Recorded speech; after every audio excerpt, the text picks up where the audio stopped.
My name's Catherine. I'm the representative from Kryolan Professional Makeup. Today we're going to be going over airbrush. I'm going to be showing you the Kryolan airbrush system. We're going to do a nice natural look. We are not going to be doing so much eye makeup today. I'm just going to show you a really flawless foundation and how I would get it. So she does have makeup on, so I'm just gently removing it with a makeup wipe. I always go with Marley skin because it creates a second skin, if you will. It absorbs into the top layer, feels generally like nothing. And I'm gonna do a color match. So I feel like between the 3W and the 406, we might have some options. So what I'm gonna do is go in and just gently conceal some areas so the airbrush doesn't get too heavy. And I'm gonna take my foundation brush and I'm gently gonna tap it into the skin so I'm not drawing any more texture to her skin. So now what I'm gonna do is utilize our airbrush. And again, I'm just going to color match her really quick to make sure I am thinking in the right direction.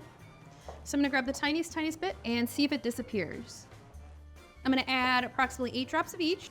So to be able to mix the colors, I have this filled, it's got the product in there. All you do is you press at the end, press forward, pull back for the air, and you let it bubble, and that's how it mixes. So again, we press back, you get air, and when you pull away, you get product. So I go close to her, I put the air on so she knows it's coming, and then I start to gently pull back. You essentially just go back and forth, similar to painting a fence, but even better. And I can gently press down. And now let's do the other side. I gently cover her hair.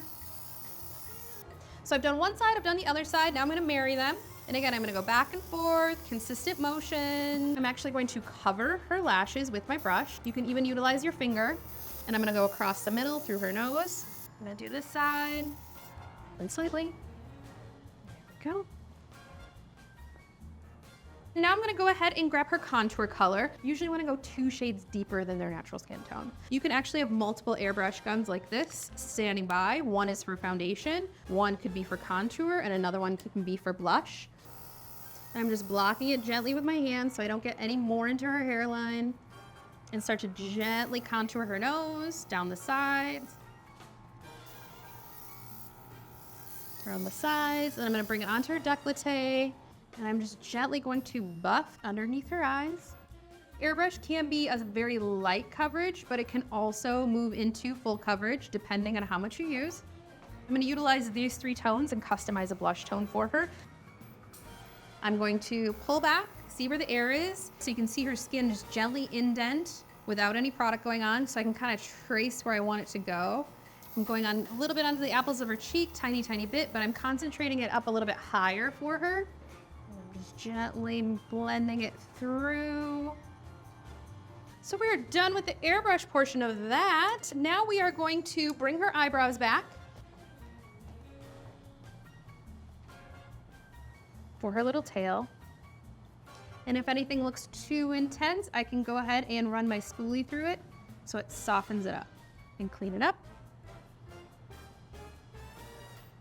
And now I will go in with a little lip color. So now I can go in with a little bit of powder to blend out any creasing I was having, and then also it's neutralizing any kind of oil she had on her lid. And I will go ahead and press the mascara into her lashes. And so I'm gonna go here, I'm gonna shimmy back and forth. We have a gel eyeliner pencil that I absolutely love. So essentially what I'm gonna do, instead of holding it like I'm signing my name, I'm gonna hold it parallel to the eye. And so same situation, I'll grab the lid, pull up, go under, and have her blink. Yeah. Thank you so much for your time today. And see you guys.